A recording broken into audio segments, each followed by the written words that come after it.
All right. So welcome. We're so happy that you joined us. This is the second webinar on assistive technology that Lexplore has hosted with Microsoft and Rachel Berger. We are thrilled that you're here today. Today, our focus is going to be writing and math. If you missed our reading webinar yesterday, we will have that posted on our website within the next 24 hours. I will also follow up with all of you and send you some really helpful, supportive links that Rachel's curated specifically for you as attendees to further your knowledge with Microsoft's learning tools. A couple of housekeeping items. You should be muted. We're just doing that for clear audio. And then all of questions will be done in the chat. So as you're going through and watching the technology and listening to Rachel speak, go ahead and immediately put those questions into the chat. You don't have to wait till the very end for the Q&A time to do that. But we will be answering and addressing any of those questions at the very end, just so that we can move through the technology, since this is only a 30-minute session. If you're not familiar with Lexplore, we are a rapid reading assessment. We use AI and eye tracking to quickly assess a student's reading ability, grades 1 through 8. And we're really passionate about the science of reading and providing tools for parents, for educators, for leaders in the literacy space, as well as any other supportive techniques and tools that we can provide for you. So this is just an extension of that. Rachel is a fan and ambassador of Lexplore in kind of an informal way, but we're so happy that we have her today because she's not only a literacy advocate and dyslexia advocate, she's the executive director and founder of Decoding Dyslexia Minnesota, and she also is a learning differences consultant for Microsoft. So she's going to share with you some really great tools that are absolutely free to anyone that wants to use them, and she'll tell you more about that. So we'll follow up the questions at the end. Let's go ahead and get started. Rachel, thanks so much for joining us. Awesome. Thank you, Melissa, and thanks for having me back again. And everyone, thanks for joining. So I think what we'll do, just under the assumption that maybe not everybody has joined both of these webinars, we'll just start out with just a slight bit of backdrop again before I go straight into demonstrating within the apps the writing and the math tools we have for you today. So I'm going to mute or turn off my camera right now, and we're going to go into PowerPoint briefly. Okay, let's turn off the camera. How do I do? There we go. Whoops. We're seeing the correct slide. Oh, we just did. So again, starting slide here, this is all my information. So as you explore these tools on your own, if you want to share with me some of your personal wins or your experiences, I really want to hear about that. And then we're going to start out here with a slide that has a lot of meaning to me as an individual who advocates for students, as an individual with a learning disability myself, and as someone who, or a mother of kids with learning differences. So this is that slide that so many of us have seen before on equality versus equity. And there's that common misconception out there that equity and equality mean the same thing, and they can be used interchangeably, especially when talking about education. But the truth is, they don't mean the same thing, and they shouldn't be used interchangeably when talking about education. The two words are similar, but the difference between them is crucial, especially when we are talking about students who learn differently. And so equity is encouraging access to the same opportunities specific to need. And so similarly to this photograph on the right here, you know, specific to the need, meeting the needs of that student. But before we can enjoy equality, wanting to ensure equity. And so today and yesterday are about showing you how with learning tools we can provide students equitable access to their curriculum, help them personalize their learning experience, help them engage in that learning community, and even grow in their independence. Okay, so along that backdrop and sharing with you how Microsoft got to the place they are with providing all of these tools, there was a survey put out by Scholastic in 2014, and more than 14,000 educators responded. And what we learned is that classrooms today are very different than, say, when you or I were in the classroom. So 3/4 of all educators reporting back that they're working in classrooms where student reading levels are spanning more than 4 grade levels. Now that's something that's obviously near and dear to the hearts of those at Lexplore, and they have a solution for that. But that's a big gap there. 3/4 of all classrooms are reporting they have students with special education needs. That can be a student with a 504, an IEP, or some unique set of needs that require accommodation and modification. And then half of all of our classrooms today, educators are reporting that they have students who are English as an ELL or non-native speakers in their classrooms. So you can see why, just given those 3 data points, up to 50% of the instructional time can be lost due to managing those needs, including assistive technology. And so when Microsoft thinks about inclusive technology, they like to think about these 3 categories. The first is students, and wanting to ensure that students of all abilities are able to do their best work and personalize their learning experience in a way that works best for them. The next is our educators, and wanting to make sure that they're able to engage every single learner by providing accessible tools for the classroom. And then lastly, on a school level, equity and inclusion are top of mind for everyone, from our administrators to our educators to our students and even the parent community as well. And so wanting to ensure that we are able to meet the needs of all students and empower them to reach their full potential. And moving on, from an accessibility standpoint, 1 billion people globally require some level of assistive technology. And assistive technology benefits everyone, including people with permanent disabilities, such as some of the ones listed in this slide, to individuals who have a temporary impairment, like a broken arm, or even a situational requirement, like working hands-free. And so for yesterday's and today's conversation, we are focusing on the learning areas, or the more cognitive learning differences, like dyslexia, dysgraphia, and dyscalculia. And one more thing moving along this backdrop before we get to demonstrating within the apps is the global hackathon that brought these tools front and center. So in 2015, Microsoft held their annual hackathon, and this is something where anyone in the company can work with anyone they like on any technology they like for 1 week. So imagine that, it's like playing. And so reading, font, and accessibility experts got together to look at the latest science, research, and technology specifically on dyslexia. They started with one thing and then it just grew. And they built an add-in into OneNote, and they actually won the hackathon and then went on to work with schools and students and learned that not only did the tools they created during that hackathon that they won work for students with dyslexia, but also individuals who had ADHD, emerging readers, individuals with dysgraphia, and so really many more beyond that initial intention.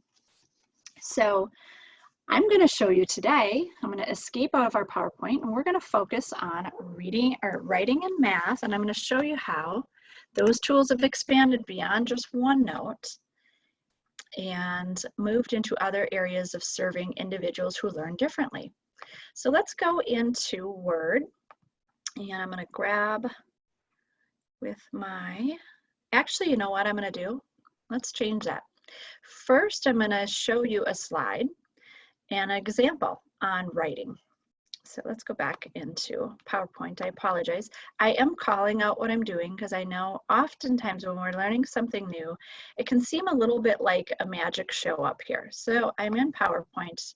I'm going to go select the slide that I'd like to discuss right now and share with you. And firstly, we're going to go to an example here. It's a pretty visceral photograph of students, and these students are gathered together to work on a writing assignment. And so you can see they don't look very thrilled, and maybe they don't look really engaged. And so Jan Lusty, the headmaster of the Knoll Hill School in the UK, for those of you that are joining us today in the UK, Jan Lusty says that pupils pretty much without exception hate writing, but learning tools transformed that for their pupils. And so as I often do, I'm going to share the next slide being an example from my son. And so, you know, Like the previous photograph, he pretty much looks like that when he's asked to do a writing assignment. So here's the actual writing assignment, a before and an after. We're looking on the left here. This is a handwritten example. And then on the right here, a typewritten example. Obviously, there's a big difference between the two. One being the example on the right is very legible. And the example on the left, not very legible. He did complete the assignment, which was to write a one-page story. He got a little bit bigger in the middle and at the end to make sure we knew the end was coming. But the reality here is, for a student with dyslexia and dysgraphia, the manual task of writing can be a really difficult and arduous task, and it is for my son. And even though he tries very hard to get what he's thinking out onto paper, as the minutes go on, the task, everything that comes with writing, so spelling, sequencing, adding richness of context, all of that stuff just goes out the window because the task is so hard. So the example on the left took him 50 minutes of his class time, and the example on the right took him 12 minutes start to finish, including editing. And one of the biggest differences you can see here is that he's able to very clearly articulate the thoughts that he has and basically paint you a beautiful picture with words, whereas when he's doing that manually on the left, just not possible. And so this is a very common experience for individuals who have struggles with writing. So they're not able to get out onto paper with handwriting what's in their mind. And so it really is a roadblock. So let's go into, I'm going to escape out here, stop sharing, and we're going to go directly into Word, and I'm going to show you how it was possible for my son and for other kids or even individuals who struggle with writing to utilize the tools we've built in and more effectively create content. So here we are in Microsoft Word, and I'm in Word Desktop, and I know Melissa's going to tell me if my screen's not following, so I'm assuming I'm right there.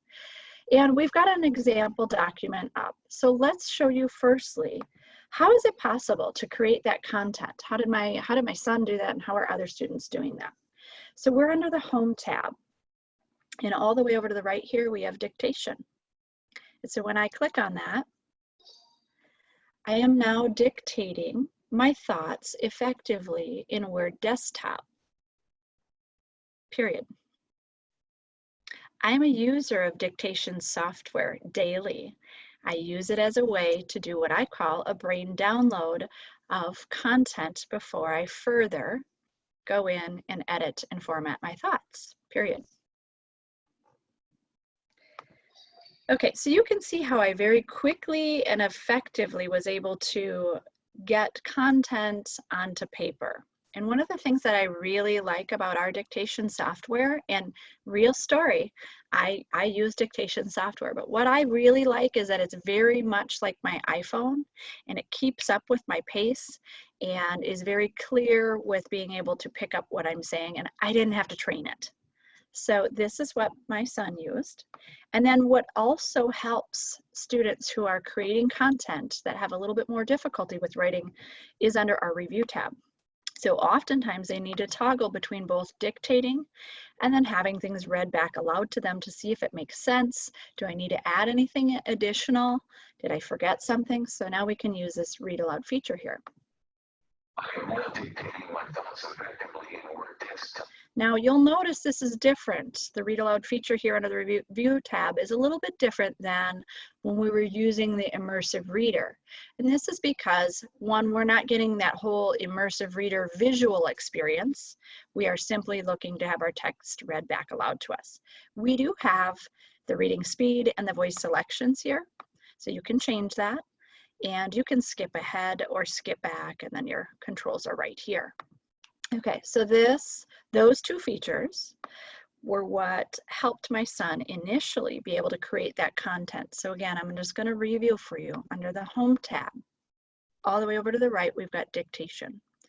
And one of the most common questions I'll get, I'm just going to take care of right now. Can we dictate in other languages? Absolutely. So it's really hard to see, but there's a little arrow here, which means I get a drop down. So I can click on these different languages here if I'd like to. Okay, so maybe I'm dictating in French, or maybe I'm dictating in Chinese or Spanish. So those are options there for you to utilize. And then one of the other things that helps our students be able to more effectively create that content is our editor. Now, editor is one of these next generation tools built into Word to more effectively help students independently be able to create that content. So again, I'm under the Home tab, and I'm going all the way over to the right here, and I'm clicking on Editor. And so what happens when I do that is an editor pane pops up on my right side. And now we can see that it's got suggestions for spelling, grammar, clarity, conciseness, all of these different details it's picking up on. And so if I was to just go ahead and click on spelling, okay, I've got a drop-down list here of 3 potential choices I could make for correcting that spelling. Now, previously, you might have noticed that if you were using Word and you misspelled a word, you're going to get a drop-down list, but you don't get any sort of context. Well, if I'm dyslexic or someone who struggles with spelling, not having any context doesn't help me to disambiguate between the versions of that word I might have meant. And so then I still got to use my thesaurus or, figure it out on my own. And so that's really difficult. Well, we've got context built in here to help students be able to determine which word choice they were looking for. And at this point, if your writer is fatiguing, you can have those read aloud. Principle, similar to code, source, rule. Okay, so I can go ahead and choose the word that's correct. And I can use the arrows right here to just go, first of all, as I correct, it's going to walk me through. But I could use the arrows to skip ahead if I wanted, or I could arrow out here and say, you know what? Those are, again, just suggestions and it didn't pick up correctly. And now I'm going to move on to grammar. And so again, we can use those arrows to effectively walk through the document, or we can allow the editor to walk us through the entire thing. So those are all there for your use. Something else I want to make sure we cover while we're here. So that's the editor pane. Okay, I'm going to close that. Something else I want to cover is word prediction. Sometimes students benefit from word prediction, and some adults as well. For me, it's not helpful, so I tend not to use that. But if you want to add word prediction, notice I'm going to start typing here. Okay, so word prediction is popping up here.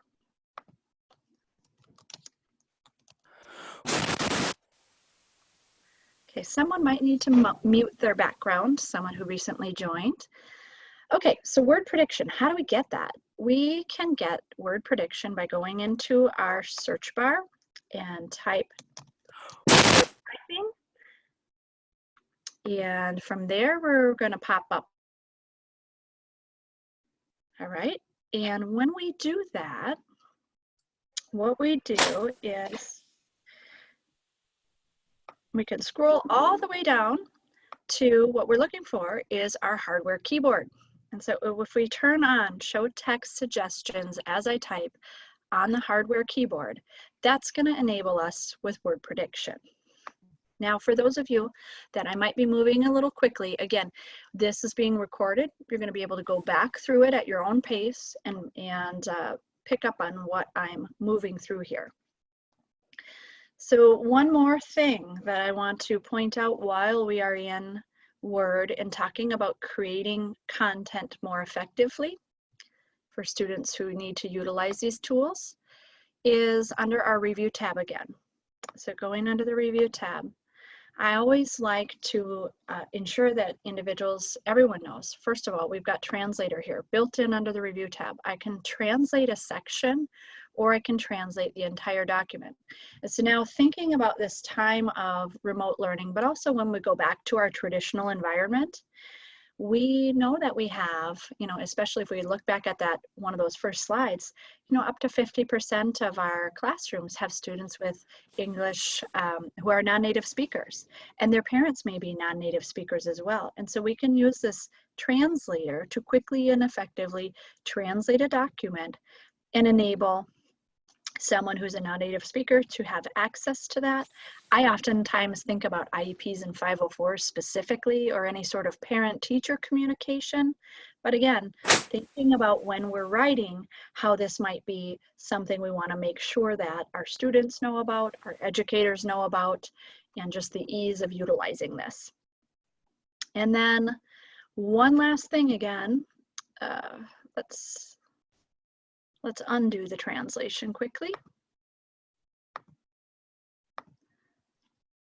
And revert back to. Really quickly, they for some reason the screen froze and they weren't able to see the word prediction. Is that something that? We can go back and try that.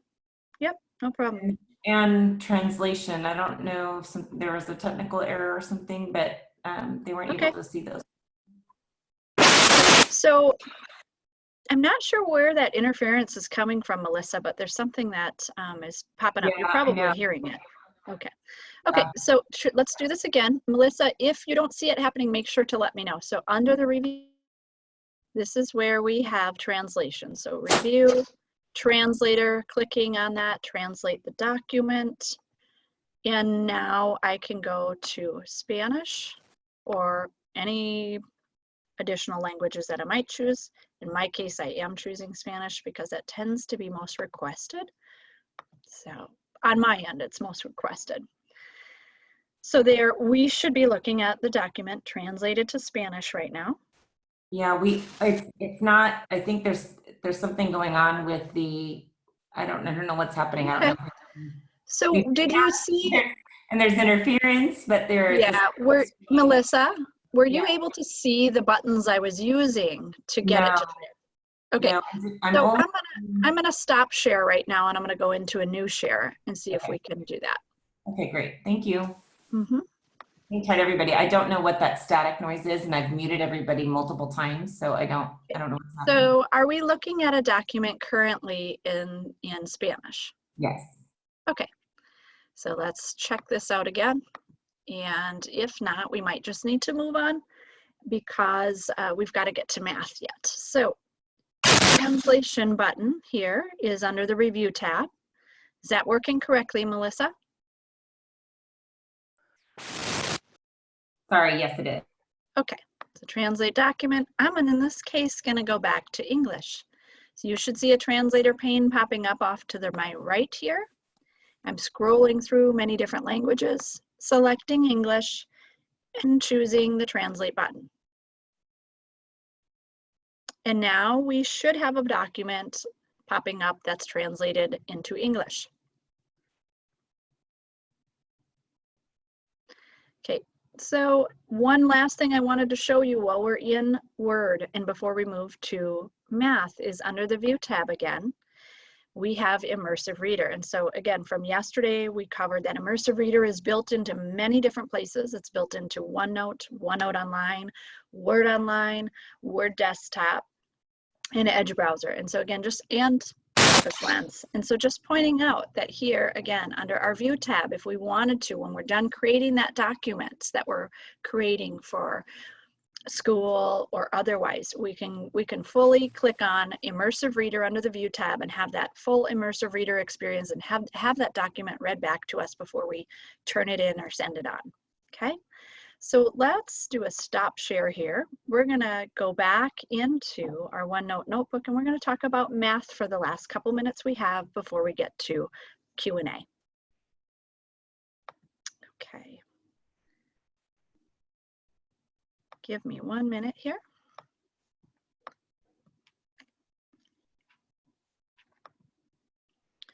So looks like we have a couple. There we go. Just a little bit of a lag here today, Melissa, but hopefully you guys are looking at my OneNote notebook and I have up a problem solved for X factoring. Okay, so what I really like about OneNote is the multitude of options it has for different uses, but also different inputs we can have as well. So I can type things in, I can record auditorily, and then I can also use an ink stylus and handwrite things in. Or you can use your cursor to your cursor, if you have a text or a touch screen, you can handwrite things in as well. In my case, I'm going to use my stylus, and that is not always something you have to use, so just remember that. I'm going to circle this equation here with my stylus, and then I'm going to go over to math, which looks like my toolbar is covering. Okay.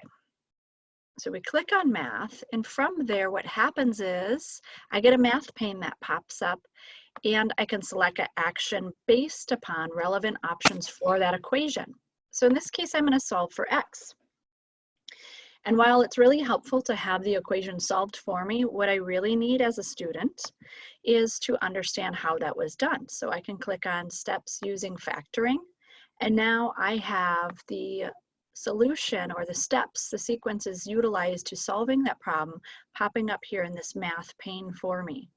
And you'll notice our friend immersive reader right here built in. So if I need this translated to another language, I have the ability to do that by clicking on my preferences within immersive reader, and I could translate it to another language. Or if it's just simply that I am fatiguing at this point and I want to have things read aloud, I can have this read aloud by utilizing that immersive reader button. So that is one way to solve equations when using the math pane here built in. Another thing I want to show you is our ability to use the graphing tool.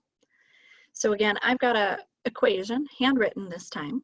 And I'm going to use my tool here to circle the equation, click on math.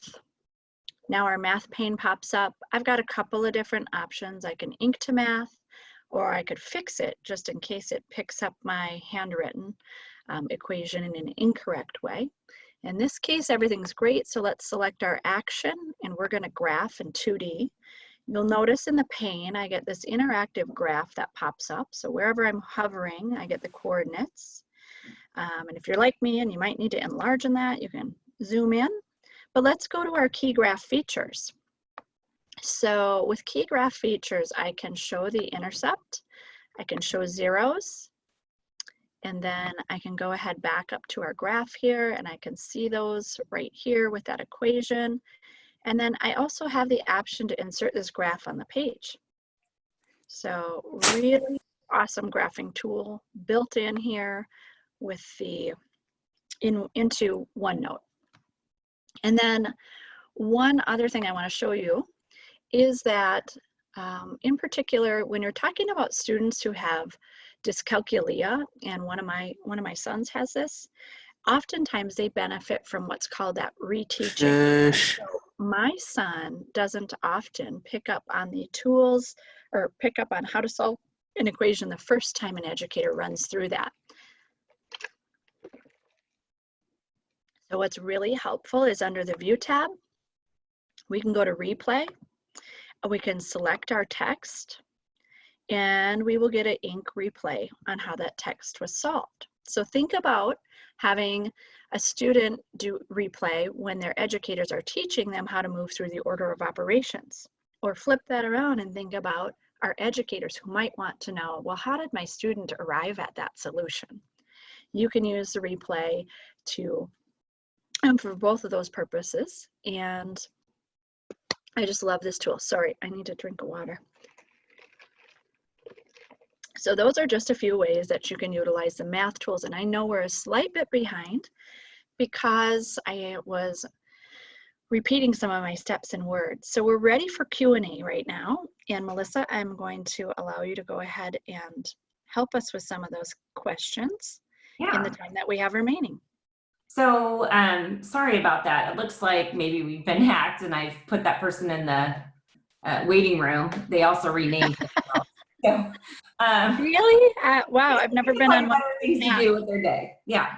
So, so sorry about that. We will have the recording and it'll be posted on the website, and we're going to follow up with a bunch of tools that will further your learning as well. But I think one of the biggest questions that people were asking is, what if we have a Chromebook? How do we access these really amazing tools? What do we do?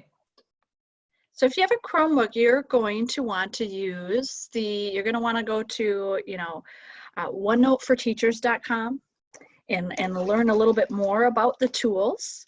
And then also you can create an account.microsoft.com if you have a Chromebook and you haven't created one of those before. And then you're going to want to use the free online versions of both Word and OneNote to access these things.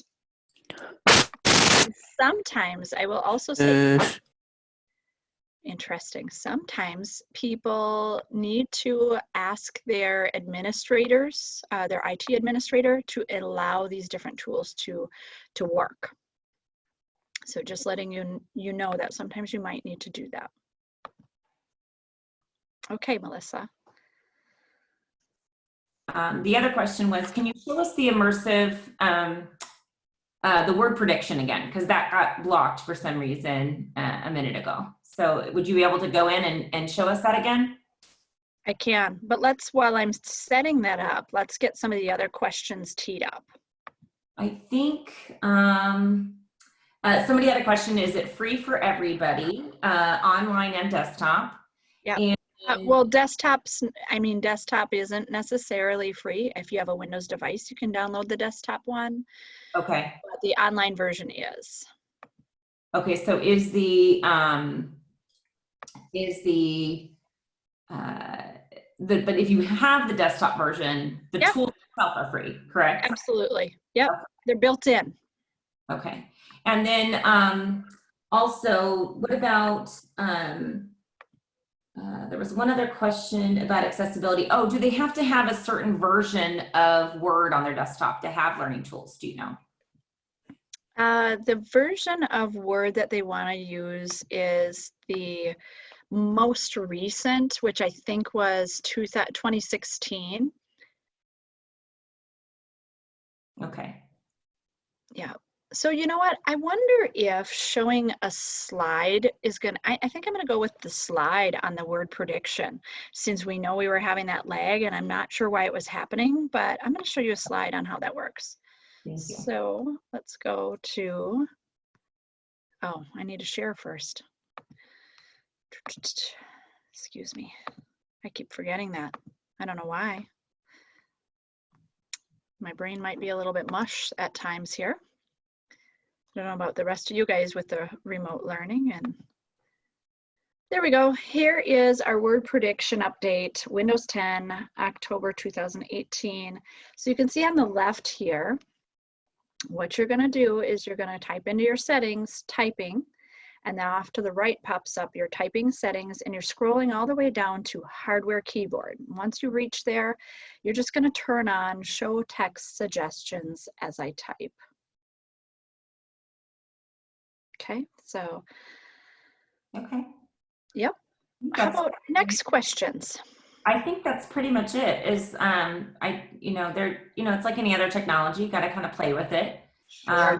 Seem to be the biggest questions that we had.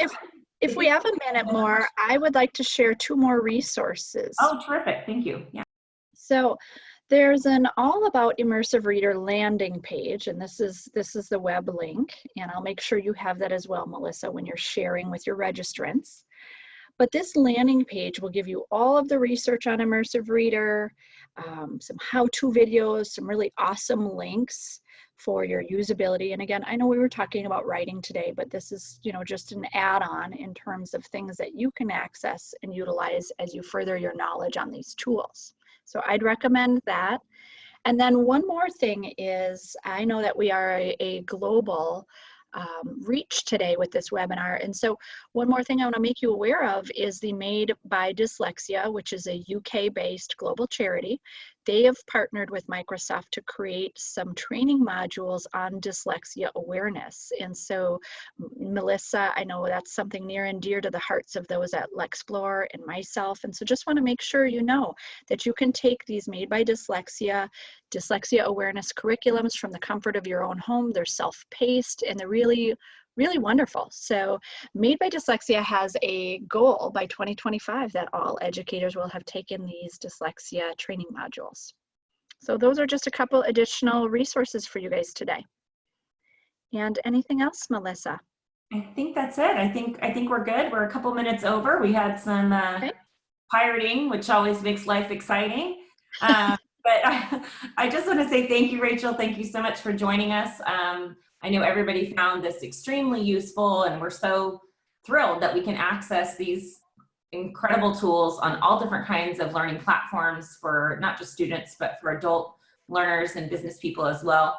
On behalf of Lexplore, we thank you. Thank you all for joining. And one thing that you could do for us in exchange is go onto our social media and go ahead and follow and like our page. We also have a carefully curated and creatively done Pinterest page for all of you teachers out there with free resources.